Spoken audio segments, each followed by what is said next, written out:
If you refuse to see anything but the best for your future, through consistency, you will eventually attain it. You will tolerate less and less of what hinders your progress. The unwanted will become the soil of what you want to create in your life. You will no longer blame circumstances because there is no change without a reason. Therefore, your hardest challenges should be your greatest motivation. This will be a topic of discussion today because I want to give you some tools that will help you to work with your anger, frustration, sadness, and any other emotion that may be holding you back because maybe you've done certain things you're not proud of. Maybe you took yourself to where you are right now and you may be afraid of how things will turn out to be. Maybe you may find yourself in a certain state of lack and you're scared like how these things will turn out. Like, will you lose something or how to deal with all of that? So it all can be used as a soil, as a fuel for what you're building. And if we know how to navigate ourselves through these very dense and hard energies, then we can know how to transmute our lives and how anger and frustration and all of that can be actually used very, very positively. So in ancient alchemical philosophies, they looked at it as a dragon within you. Uncontrolled dragon is like uncontrolled anger or any uncontrolled emotion is this uncontrolled dragon. But there was a saying in alchemy: a dragon lies at the threshold of the great stone, and nothing can be generated without him. So, dragon lies at the threshold of the great stone, and the great stone is like the philosopher's stone. It's the highest possible version you can attain. Once a person becomes the highest possible expression of a human being, he becomes or she becomes a philosopher's stone. This is an ancient alchemical process of transformation, transmutation. The process of transmutation is that you're constantly using the negative as a fuel for a positive transformation until you find a potential in everything and you embody it to such a degree that you master all your skills, all your theories, all the philosophies, all your gifts, all your senses, your mind, your emotions, and suddenly you become not a perfect human being, but godlike human being. We don't have examples of that because everyone is on a journey of this, but we can study the ancient philosophy and notice that there are steps to that process, and therefore each negative emotion is like a stepping stone towards there. So you can look at reality from this point as a class where triggers are like activations for that dragon to kinda be frustrated and angry. So then you can learn to control it. And this is a very challenging process in life because many times, we like to distract ourselves from all these internal activities. But those who don't choose to distract themselves, they slowly start to get to know that inner dragon more clearly, more profoundly, like, why do I feel triggered here? Is there a way to create a relationship with this?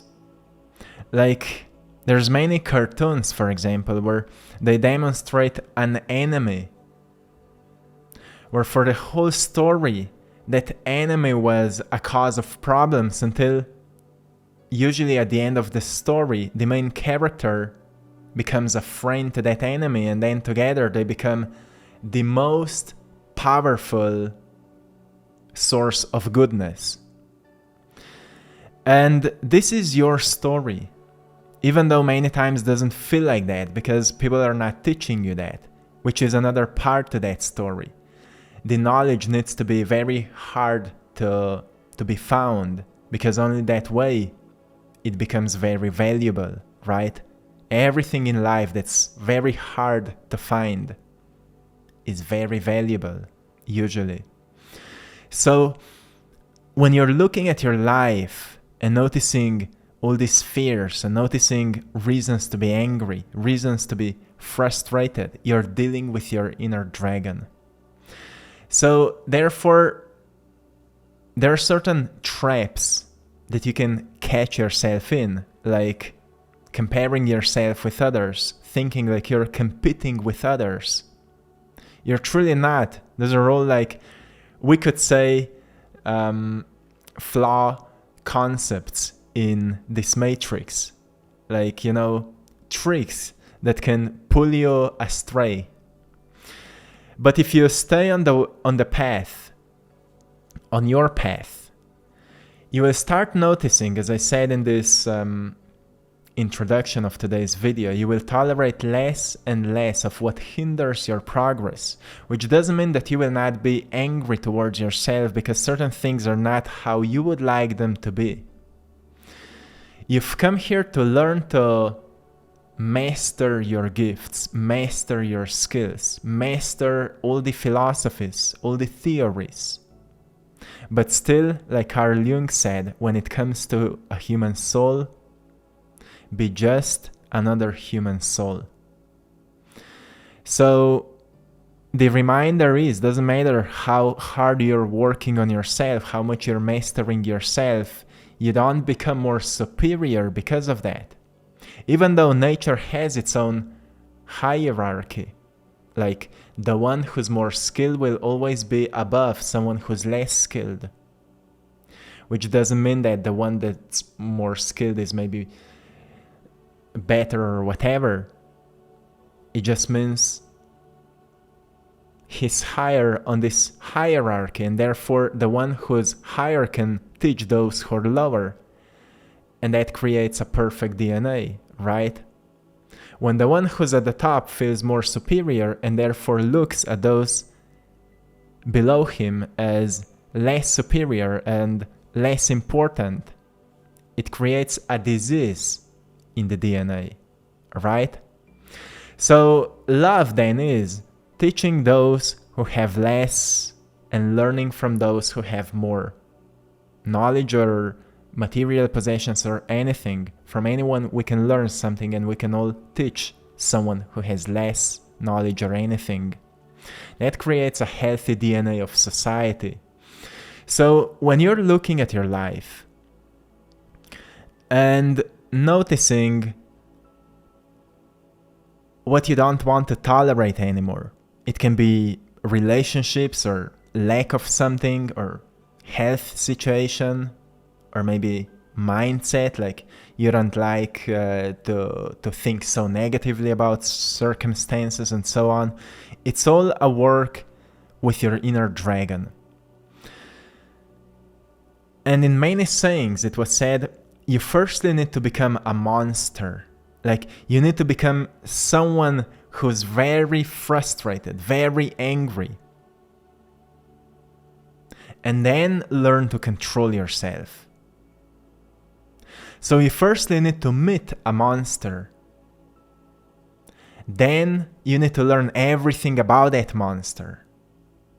And then slowly, through the process of time and self-awareness and self-actualization, you become a friend to that monster. That's where plus and minus come together and they create an atom, right? They create a life force. When positive and negative crash together, they create a life force. So when you become a friend to your inner monster,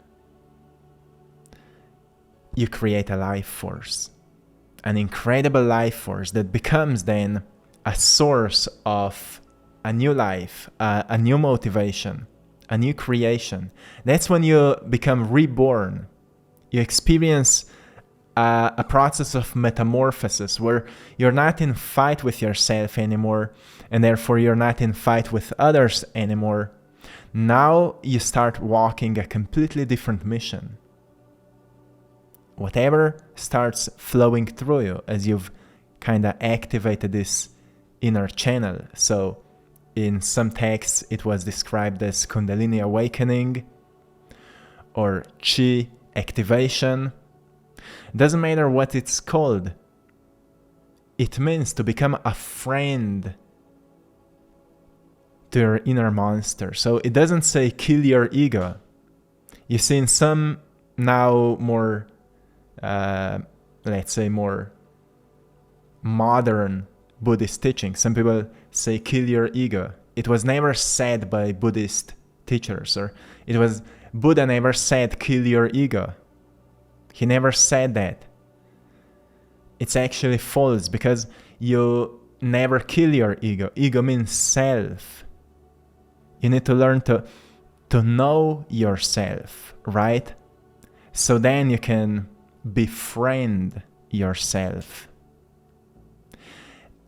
And that will activate you. So we don't know what it means until we truly experience that. So your reality is truly just an activation of this process.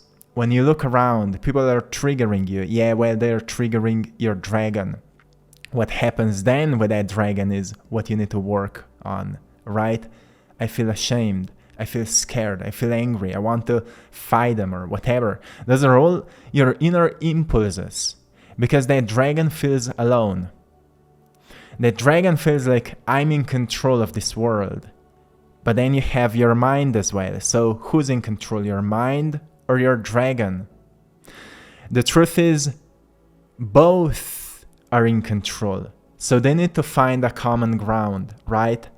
You can mentally say, oh no, I will just do it.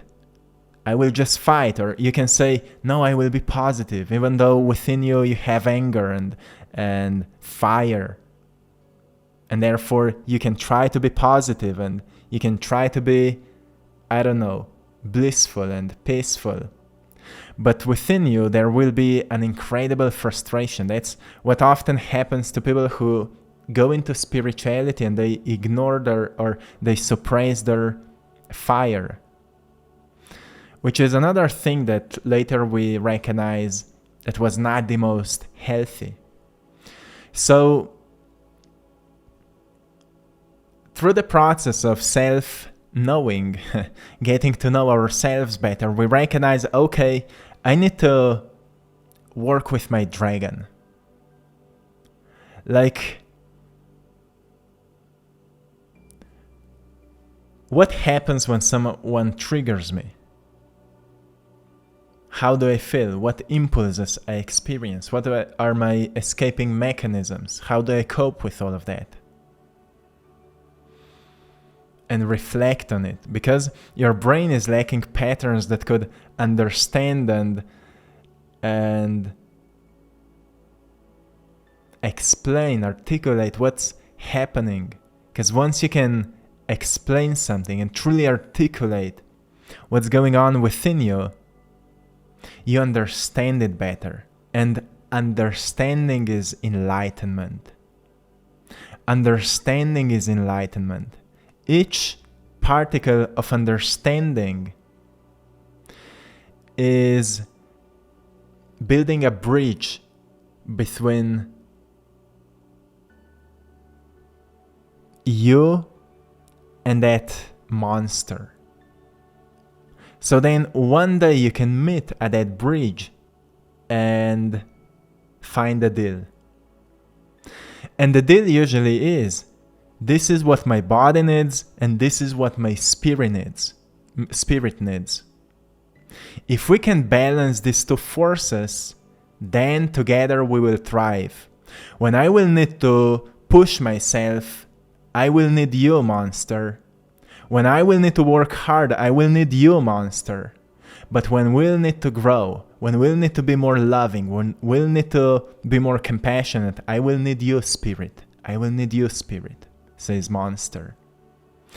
So this is how we start building this inner peace, inner kind of home of two opposite forces, yin yang, right? We start building a home within our temple of a physical body, where two forces meet and they find balance. And that's where our life force becomes very strong. Our field will change, our chakras will align, and suddenly we'll know who we are and we'll feel powerful. This is a very big difference between a lot of self-help work, which is nothing wrong with that. All of those are helpful and practical tools that are guiding us to here, but at some point we recognize something is missing, only so you start researching what is missing and you study it and slowly you master it. As again Carl Jung said, master all the philosophies, master all the theories, but when it comes to a human soul, be just another human soul, like I said before. And this is what it means. So don't be afraid of the part of you that feels shame, that feels desire, that feels anger, that feels frustration, if you're maybe into spirituality. And if you are more into discipline and hard work, don't be afraid of spiritual concepts as well. Like, don't push them away, study them, but study them from the perspective that fits you. Like, all of us have different approaches to things, but the point is that you find the one that really speaks to you, that you can understand it. Because there, the way I explain things may not resonate with everyone, but some people will just resonate with it because it speaks to them. And I found teachers that just resonate with me, and other people may not resonate with them. So the point is that you find a concept, a theory, a philosophy that can help you to understand what you don't understand, and therefore you can easily put it into practice. So you will soon begin to understand that as you're working on building that bridge between a monster and a spirit, in that sense, the third part to it is your physical body, which is truly, again, a temple of this inner two parts. And then the fourth aspect is intelligence, that is kind of orchestrating it. But because of your mind, your free will, you need to choose to do this work. So then this fourth aspect can work through you. And then once monster and mind truly find balance between each other, your body will experience more life force, and therefore it will start vibrating more. It will become healthier. Your body posture will change. Most probably your appearance will change. And it will become a greater channel for intelligence that is moving through you. Then the fifth force is higher intelligence. Then your body becomes ready for integration of higher intelligence. So your higher senses, in some teachings they were called the spiritual senses, can evolve, like having greater and more vivid visions in a very controlled way, conscious way, like clairvoyance, clairsentience, and all of that. So then you become like a real vehicle of, some would say, Christ consciousness. Those are all just words. But the point is that we focus on where we are right now. Because life will naturally take you to this evolution, because this is the part of our expansion. Let's say that the program of life is connection. Everything gravitates towards each other, like each particle gravitates eventually to another particle, because together they can form something. And then they will start attracting more particles and more particles. So what they are forming becomes more complex, and suddenly we see a whole reality. And therefore human beings feel attracted towards one another. But then at the same time, something is pushing us away. Like, what we have in common is attracting us, and what we have as opposite opinions and forces will push us away. And then the process of life is to find something higher that we have in common, so we can slowly filter away these false concepts and ideas that are separating us. So eventually we can build communities that are based on, let's say, higher forces that connect us. So doesn't matter what we're thinking about, we know that something beyond our thinking is connecting us. Not because of our belief systems like religion made it out to be, but out of inner experience and inner knowing that can only come through us when the bridge is well established. So monster and spirit can dance in a beautiful balance within each of us. So you have a monster within you, a dragon. Some of you have learned to befriend it, to become friend with it, and some of you are still in fights with it. Like many of us are still, like, no one is perfect, right?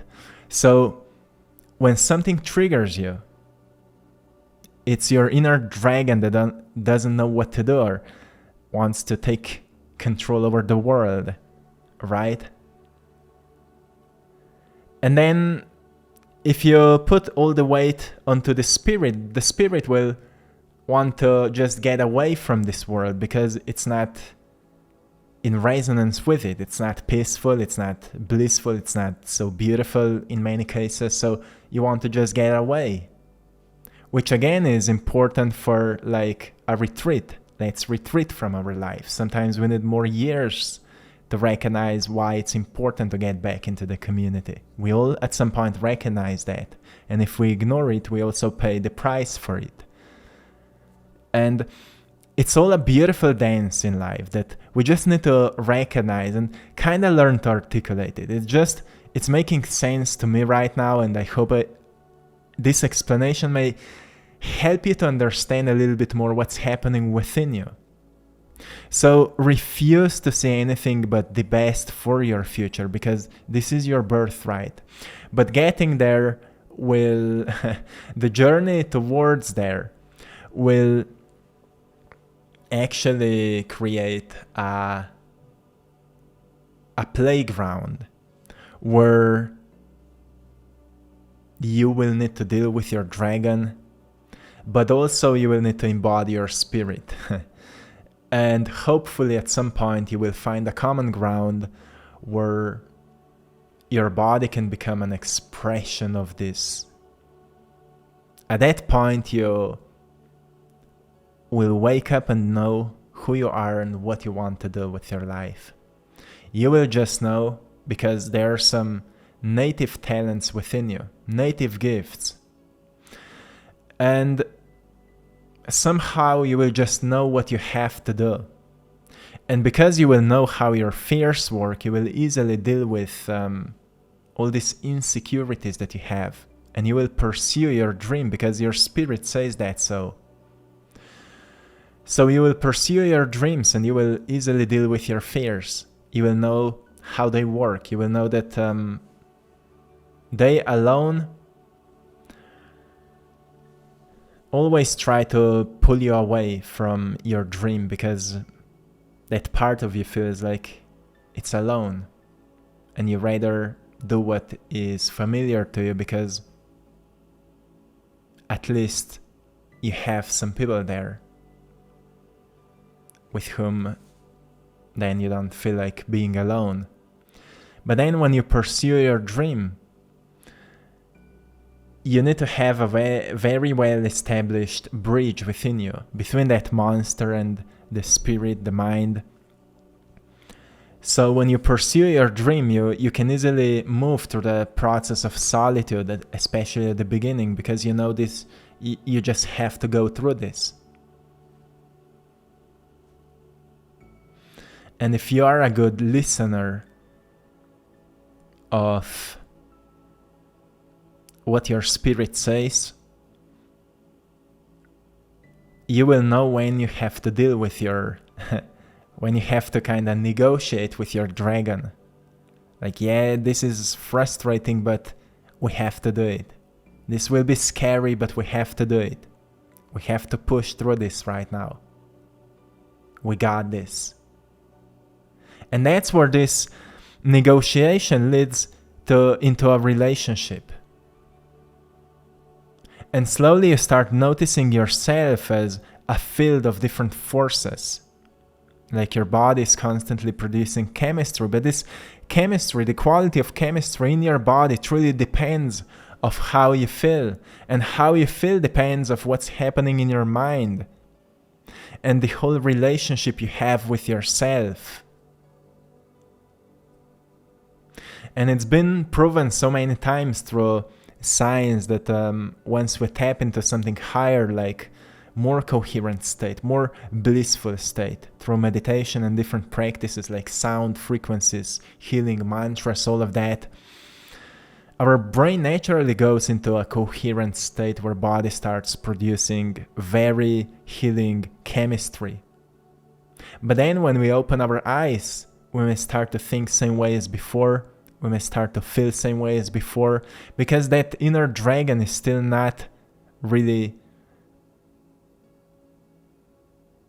in a certain healthy control. Like, there is no relationship still. Bridge needs to be built. So then mind and emotions can well communicate, right? And notice, oh, that's what my body needs and that's what my spirit needs.